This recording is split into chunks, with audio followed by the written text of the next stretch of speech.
আমার ইলেকশনের সময় লোক লাগে, আমি হারে পাত্তা দিব কি করতে? আমারে যারা ক্ষমতায় রাখছে, প্রশাসন, পুলিশ, এই যে দরকারি লোকজন, সরকারি অলিগার্ক, বড় বড় ব্যবসায়ী, এরা সব ঢাকায়। আমার কি ঠেকা পড়ছে গ্রামের লোকরে এত মাথায় উঠায় জি হুজুর জি হুজুর করে? আমার তো কোনো প্রয়োজন নাই, তারা গ্রামের লোক, তারা গ্রামে থাকবে। স্যাটেলাইটের মধ্যে তো আমরা হইলাম স্ত্রী কান্ট্রি, বুঝবে স্বামী কান্ট্রি ইন্ডিয়া। এটা তো অন্য কারো বোঝার উপায় নাই।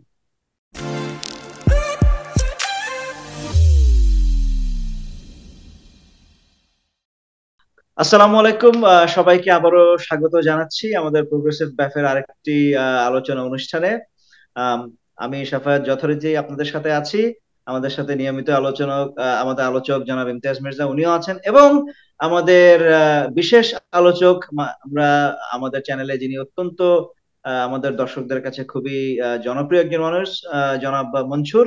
তো আমরা জনাব মনসুর আমাদের মাঝে আবার ফিরে এসেছেন আজকে। আমি ওনার সম্পর্কে আসলে আমরা সেভাবে কখনো ওনার আলাদা কোনো ইন্ট্রোডাকশন আমি দেই নাই। তো আমাদের জনাব মনসুর কিন্তু তিনি একজন সরকার সমর্থক একজন মানুষ, এবং মানে he is brutally honest about his support for the government. হ্যাঁ, উনি এটা কখনো কোনো রকমের রাগঢাক করেন না। He is brutally honest about his what ever he feels or what ever he thinks. উনি সেটা খুব ক্লিয়ারলি বলে দেবেন, এবং সেটার জন্য ওনাকে যদি বলতে হয় যে আজকে সূর্য উত্তর দিকে উঠেছে, উনি সেটা কোনো রকমের দ্বিধা ছাড়া উনি সেটা বলবেন। ওনার মানে he is so confident and so firm on his conviction and for his support. এটা নিয়ে ওনার কোনো রকমের রাগঢাক নাই। তো এটা, and this is what I I like about him. আমি আসলে এই ধরনের মানুষকে আমি নিজে খুব পছন্দ করি, যে যারা মানে যাদের বিলিফ, যাদের বিশ্বাস এতটা শক্ত, এত স্ট্রং, মানে এই ধরনের মানুষের জন্য আসলে আমার মন থেকে শ্রদ্ধা বেড়ে যায়। তো মনসুর সাহেব, আপনাকে আবারও স্বাগত জানাচ্ছি আমাদের অনুষ্ঠানে। আশা করি আপনি ভালো আছেন। তো আমাদের ধন্যবাদ। মির্জা ভাই, আপনি আপনাকে একটা প্রশ্ন করবেন, আমরা শুরু করি। মনসুর সাহেব, ওয়েলকাম অ্যাগেন। তো আমরা আমাদের দর্শকের তরফ থেকে এবং আমাদের অডিয়েন্সের তরফ থেকে বিভিন্ন ধরনের কোয়েশ্চেন আসছে, সেই রকম একটা কোয়েশ্চেন আপনার সামনে আমরা রাখতে চাই। আচ্ছা, মনসুর সাহেব, এই যে ধরেন লোডশেডিং হচ্ছে, এত গরম পড়তেছে, আপনার কি মনে হয় না যে এটা সরকারের ব্যর্থতা? সরকারের সদিচ্ছা থাকলে তারা 15 বছর ধরে ক্ষমতায়, নিরঙ্কুশ ক্ষমতা তারা উপভোগ করতেছে, অনেক ধরনের বৃক্ষরোপণ কর্মসূচি তারা নগরগুলোতে নিতে পারতো। তারা শুধুমাত্র ঢাকাতে আহ, মানে বিদ্যুৎ দিয়ে অন্য জায়গায় লোডশেডিং করতো না, অনেক ধরনের কর্মসূচি নিতে পারতো যেটাতে দেশের মানুষের কষ্ট এখন লাঘব হতো। আপনি নিজে গরমে এত কষ্ট পাইতেছেন, আপনি কিভাবে সরকার সমর্থন করতে পারেন? আমাকে বুঝান এটা আপনি। আপনি বললেন যে ঢাকায় শুধু কারেন্ট দেয়, অন্য জায়গায় দেয় না, আপনি সেটাই তো বললেন, রাইট? জি। হ্যাঁ, যেই জিনিস যেই জায়গায় যাওয়া দরকার সেই জিনিস তো সেই জায়গায় যাবে। আল্লাহ তাআলা আমাদেরকে একটা শরীর দিছে, শরীরের মধ্যে রক্ত হার্টে যায়, হার্ট পাম্প করে সারা দেশে পাঠায়, সারা বডিতে পাঠায়। নাক দিয়ে শ্বাস নিয়ে এটা যায় ফুসফুসে। এখন অক্সিজেন যাবে ফুসফুসে, রক্ত যাবে হার্টে, কারেন্ট যাবে ঢাকায়। উল্টাপাল্টা কথাবার্তা তো বললে হবে না। এখন ফুসফুসে যদি রক্ত যায়, মানুষ মারা যাবে। তো ভুল এখন কি বলছি? আপনি মনে করতেছেন যে ওই গ্রামের লোকগুলা এরা কি মানে অন্য শহরগুলো এগুলি এরা জাস্ট অনাথ বাচ্চার মতো, এদের কোনো 12 ঘন্টা লোডশেডিং এ গরমের মধ্যে দিয়ে আপনি বসে থাকবেন? আপনি তো আপনার লাইনের প্রথম শব্দটা আরেকবার বলেন। গ্রামের লোকেরা, এরা গ্রামের লোক। আমার ইলেকশনের সময় লোক লাগে, আমি হারে পাত্তা দিব কি করতে? আমারে যারা ক্ষমতায় রাখছে, প্রশাসন, পুলিশ, এই যে দরকারি লোকজন, সরকারি অলিগার্ক, বড় বড় ব্যবসায়ী, এরা সব ঢাকায়। যে মিডিল ক্লাস আমাদের হয়ে কাজ করে, তারা ঢাকায়। আমার কি ঠেকা পড়ছে গ্রামের লোকরে এত মাথায় উঠায় জি হুজুর জি হুজুর করে? আমার তো কোনো প্রয়োজন নাই, তারা গ্রামের লোক, তারা গ্রামে থাকবে। তো মনসুর আমি সাহেব, ভাই সোজা সত্যি কথা বলি, মানে আপনার প্যাঁচ আর গ্রামের প্যাঁচ মানুষ গোছের বুঝবে না? কিছু নাই।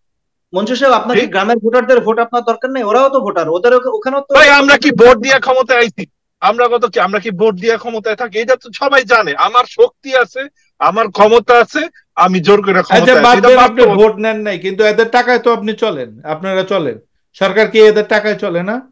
এদের এদের এদের ঘামের টাকা, এদের টাকা ব্যাংকে রাখে, এই টাকাগুলো লুট করে বা ওই ট্যাক্স ভাবে নেয়, এই টাকাগুলো কি যায় না? এদের কি অধিকার নাই বিদ্যুৎ পাওয়ার?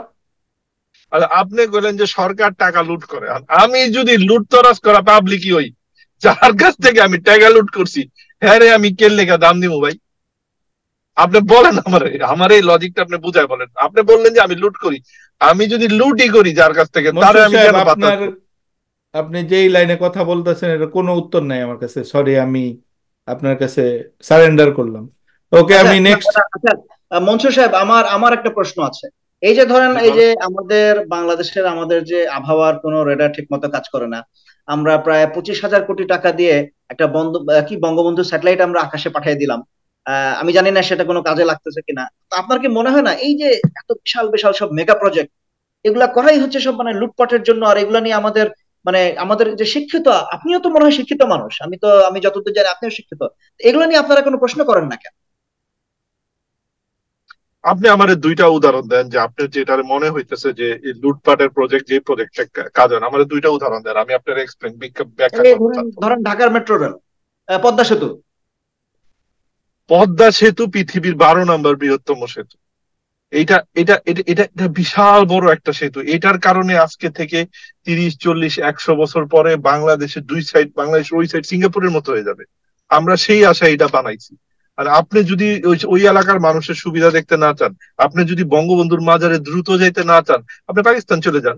আপনি তো বাংলাদেশে থাকার কোনো প্রয়োজন নাই। আমি আমি সিরিয়াসলি বলতেছি, এটা ফাইজলামির কোনো মানে হয় না। আর আরেকটা জিনিস কি করলে, মেট্রো রেল। আরে ভাই, মানুষজন উত্তরার থেকে মতিঝিল চলে আসে দ্রুত। আপনি একটা জিনিস বুঝার চেষ্টা করেন, আধা ঘন্টার 45 মিনিটের মধ্যে উত্তরা থেকে মতিঝিল চলে আসে। লস তো হবেই, কিন্তু সরকার যখন একটা প্রজেক্ট চালায়, সেই প্রজেক্ট চালায় মানুষের সুবিধার জন্য। সরকার এখানে লাভ লস হিসাব করে না। আর ঠিক আছে, আর সরকারি কাজ করতে গেলে একটু টাকা পয়সা এদিক সেদিক হয়। এটা হইলো আমাদের দেশের কালচার। আগে ক্ষমতা কম ছিল, ওরা 100 টাকায় 2 টাকা চুরি করতো। আমাকে ক্ষমতা বেশি আছে, আমরা 100 টাকায় 98 টাকা চুরি করি। এটা হলো তো বাস্তবতা। আপনি আমি আমাকে আমি বুঝান, এই বঙ্গবন্ধু স্যাটেলাইট দিয়ে এটা কাজটা কি হতে যায়? 2,500 কোটি টাকার যে খরচ হইলো, এই টাকাটা তো আপনার বিভিন্ন অন্য প্রজেক্টে বাংলাদেশের মানুষকে দান করে দিলেও তো এটা ভালো হতো। ওই ওই যে স্যাটেলাইটটা দিয়ে লাভটা, এটা দিয়ে নাকি ঝড় হবে, আবার পূর্ব করবে, এই করবে সেই করবে, অনেক টাকা ইনকাম হবে। এটা দিয়ে কি লাভটা হয়েছে যেখানে সবগুলো রাডার নষ্ট? আপনার কি একবার মনে হয় না যে বাংলাদেশের যে এই যে স্বপ্ন দেখাইতেছে এগুলি যে ভুয়া, আপনাদের যে মানে বোকা বানায় রাখা হইতেছে? শোনেন, আমি জিনিসটা আরেকটা সাম্প্রতিক চাঞ্চল্যকর একটা বিষয়ের সাথে মিলায় ব্যাপারটা আপনারা বোঝানোর চেষ্টা করি। কিছুদিন আগে বেনজির সাহেবের একটা ভিডিও বাইর হলো না? বেনজির সাহেব আরেকটা মেয়ে মানুষকে বলতেছে যে তোমার ক্যামেরাটা নিচু করো, তোমার বুক দেখবো। তো যখন একজন নারী তার ব্রেস্ট অগমেন্টেশন করে, তার মানে তার বুক বড় করে, সেইটার মজা তার স্বামী ছাড়া তার কেউ বুঝে না।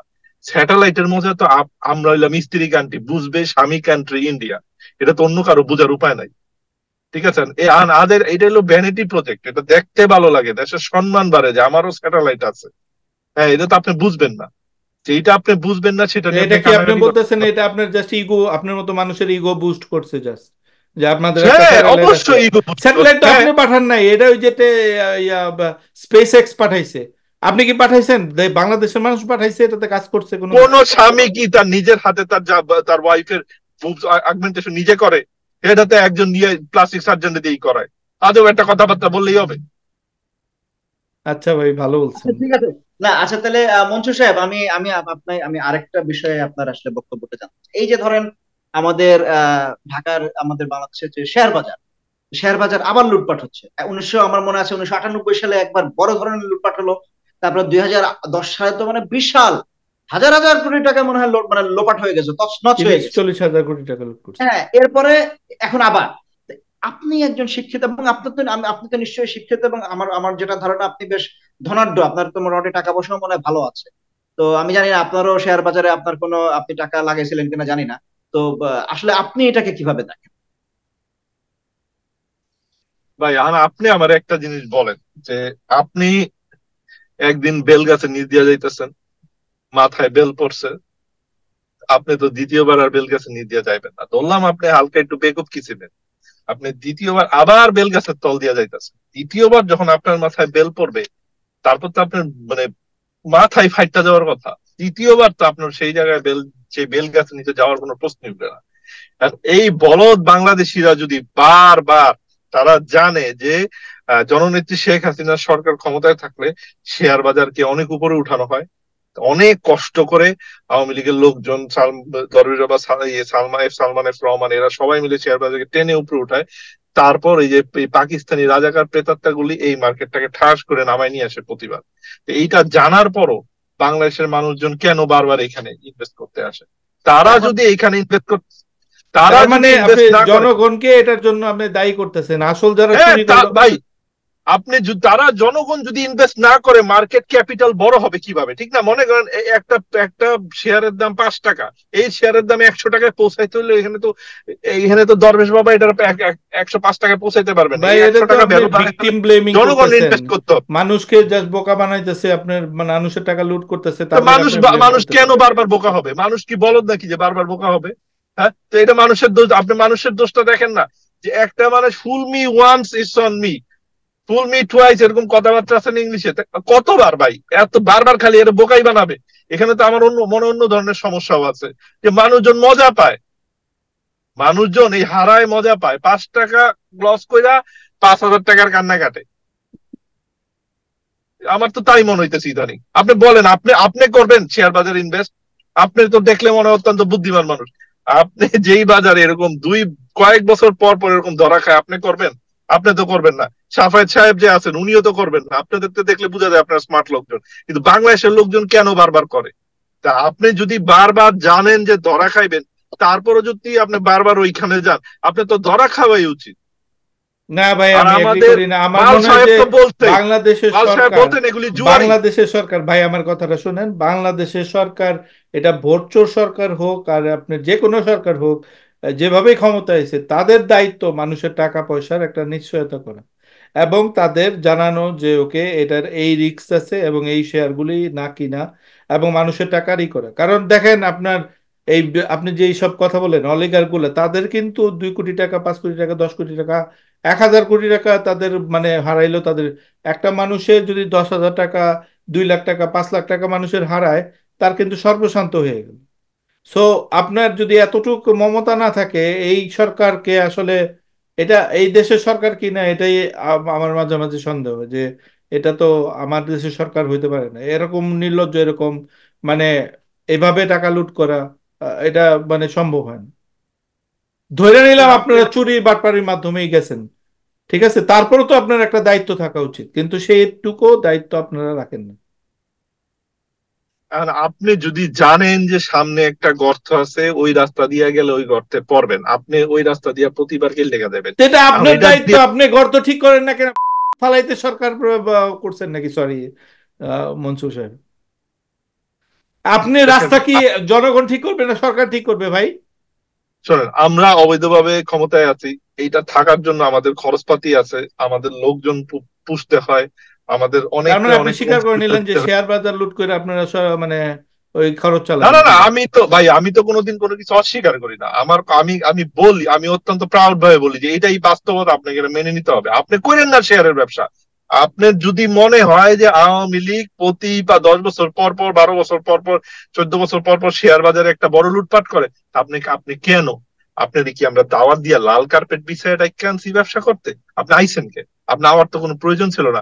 আপনি কেন তো 10, 12, 15 বছর পর পর, 8 সালে ধরা খাইছেন, তার 12 বছর পর 10 সালে 98 সালে ধরা খাইছেন, 12 বছর পর ধরা খাইছেন 2010 সালে, তারপর এখন আর 14 বছর পর 2024 সালে ধরা খাইছেন। তো আমি যেটা দেখতেছি, 2030 সালে 16 বছর পর আবার এই বলদ দিয়ে ধরা খাইবে। তো তাদেরকে কে বলছে? তাদেরকে কে দাওয়াত দিয়ে আনছে? তারা কেন আসে?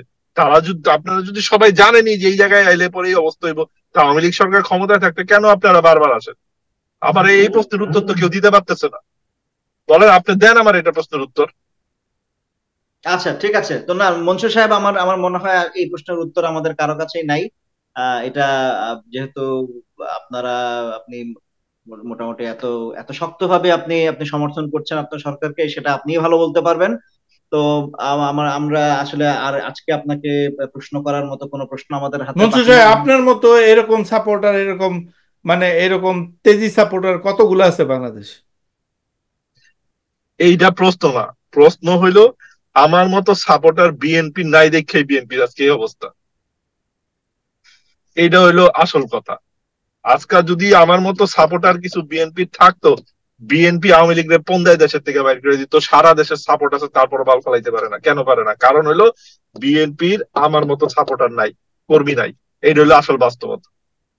ধন্যবাদ। আচ্ছা, আমরা এখন আমরা জানি না, কারণ এই রকমের আপনার আপনার লেভেলের এই রকমের ডেডিকেটেড সাপোর্টার আসলে কিভাবে একটা দল তৈরি করবে সেটা আমি জানি না, এবং কোন ধরনের মানসিকতা থাকতে হবে সেটাও আমাদের জানা নাই। আজকে আর আমাদেরকে নতুন করে আর আপনাকে আমরা মানে কোনো প্রশ্ন করার মতো আমরা আমরা নিজেরাই প্রশ্ন হারিয়ে ফেলেছি, আমরা ভাষা হারিয়ে ফেলেছি। হ্যাঁ। তো আমরা আমাদের আলোচনা এখানেই শেষ করছি। তো মনসুর সাহেব, আপনাকে ধন্যবাদ আমাদেরকে সময় দেওয়ার জন্য। তো আমি আশা করি আপনি আবারও আপনাকে আমরা আমাদের মাঝে আরেকটি আলোচনায় আমরা আবারও পাবো। তো আমরা আজকে এখানেই আপনাকে বিদায় জানাচ্ছি। আপনাকে ধন্যবাদ মির্জা ভাই, আপনাকেও ধন্যবাদ। ধন্যবাদ আপনাদেরকেও মনসুর ধন্যবাদ। সাহেব। ধন্যবাদ।